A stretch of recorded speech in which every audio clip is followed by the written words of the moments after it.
Hello friends, welcome to my channel. તો friends, આજે આપણે બનાવીશું મોહનથાળ, અને એ પણ પરફેક્ટ માપ સાથે. તમે પણ જો આ રીતે પરફેક્ટ માપ સાથે બનાવશો મોહનથાળ, તો તમારો મોહનથાળ છે ખૂબ જ સરસ બનશે, મીઠાઈવાળાની દુકાન જેવો. તો ચાલો શરૂ કરીએ. અને હા ફ્રેન્ડ્સ, જો તમે મારી ચેનલ ઉપર નવા હોય તો તમે મારી ચેનલને જરૂરથી સબસ્ક્રાઈબ કરી દેજો, અને બાજુમાં રહેલા બેલ આઇકનને પણ ક્લિક કરી દેજો, જેથી તમને મારા નવા રેસીપીના નોટિફિકેશન મળતા રહે.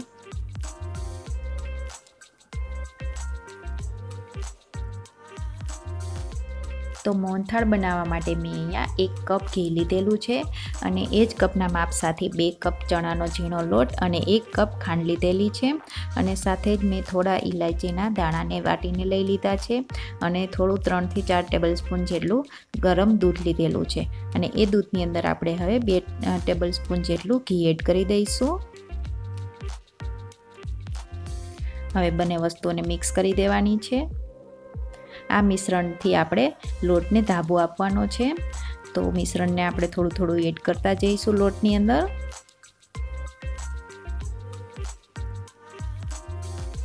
અને આ રીતે હાથની મદદથી મિક્સ કરી દેવાનું છે.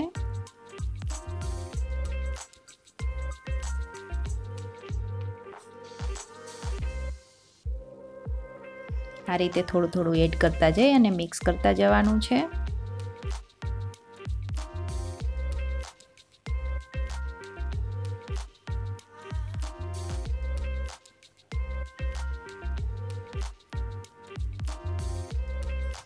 તો અહીંયા મિક્સ કરી દીધું છે. હવે એને આપણે ઘઉં ચાળવાનો જે ચાળણો આવે એનાથી ચાળી લેવાનું છે, જેથી કરીને એક સરખી કણીઓ થઈ જાય લોટની.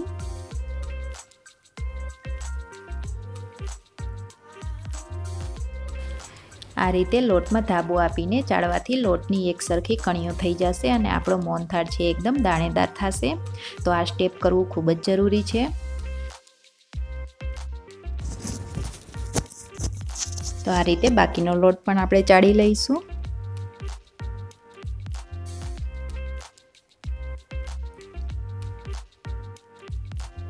તો અહીં આ રીતે બધો લોટ મેં ચાળી લીધો છે, અને આપણું કરકરું મિક્સર તૈયાર છે મોહનથાળ બનાવવા માટે. હવે અહીંયા એક પેનની અંદર આપણે જે ઘી લીધેલું હતું એને એડ કરી દઈશું.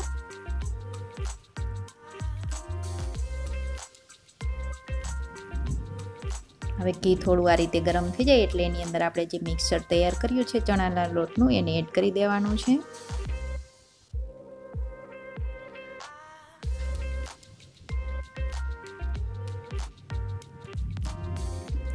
હવે ગેસની મીડિયમ ફ્લેમ ઉપર આપણે આને શેકવાનો છે લોટને.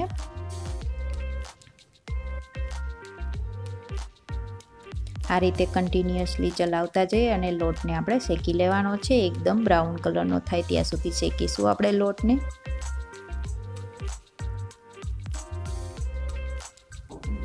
લોટ જેમ જેમ શેકાતો જશે એમ એમ ફ્લફી થતો જશે. મિક્સર છે એકદમ લાઇટ થતો જશે. લોટ શેકતી વખતે આ રીતે કન્ટિન્યુઅસલી ચલાવવું ખૂબ જ જરૂરી છે, તો જ આપણો લોટ છે એક સરખો શેકાશે.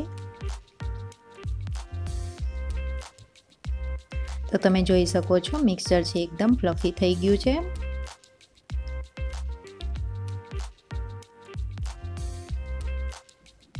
તો આ રીતે જ બ્રાઉન કલર ના થાય ત્યાં સુધી આપણે ચલાવતા જઈએ અને શેકી લેવાનો છે લોટને.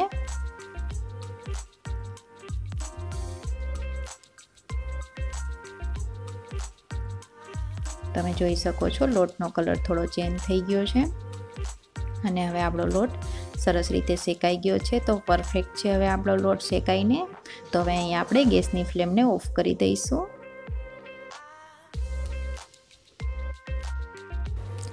તો હવે અહીંયા એક બીજી પેન લઈ અને આપણે એની અંદર ચાસણી તૈયાર કરી લઈશું. તો 1 કપ જે ખાંડ લીધેલી હતી એને એડ કરી દીધી છે, અને ખાંડ કવર થઈ જાય એટલું જ આપણે પાણી લેવાનું છે.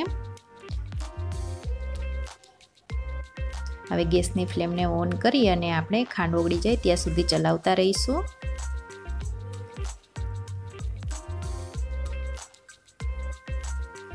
ખાંડ આપણી ઓગળી ગઈ છે. આપણે ચાસણી છે એક તારની લેવાની છે.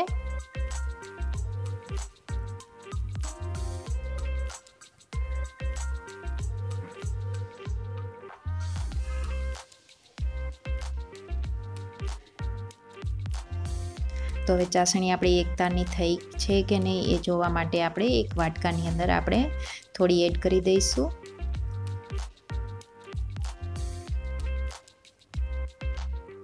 તો આ રીતે વાટકાની અંદર એડ કરી અને જોઈ લેવાનું કે ચાસણી સ્પ્રેડ નથી થતી. સ્પ્રેડ ના થાય તો આપણે સમજી જવાનું કે આપણી ચાસણી તૈયાર છે. હવે જે આપણે લોટ શેકીને રાખ્યો હતો એની અંદર એડ કરી દઈશું ચાસણીને.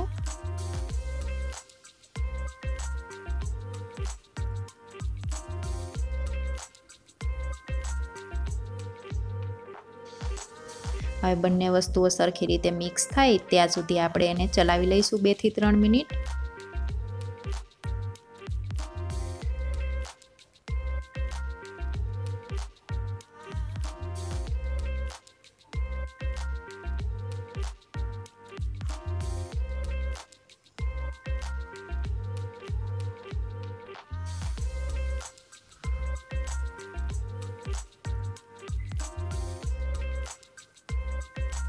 હવે આપણે જે ઇલાયચી રાખી હતી એને એડ કરી દઈશું.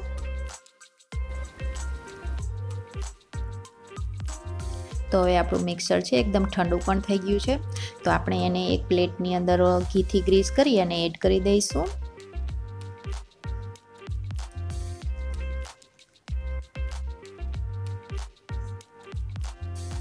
તો આ રીતે એક પ્લેટની અંદર મેં એડ કરી દીધો છે મોહનથાળને. સરખી રીતે સ્પ્રેડ પણ કરી દીધો છે. ઉપર ગાર્નિશિંગ માટે આપણે થોડા પિસ્તા અને બદામને એડ કરી દઈશું.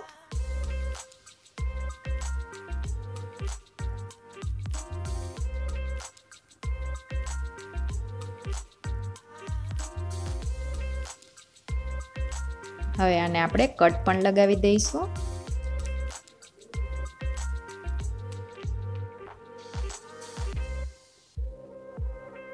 તો આ રીતે એક સરખા કટ લગાવી દઈશું.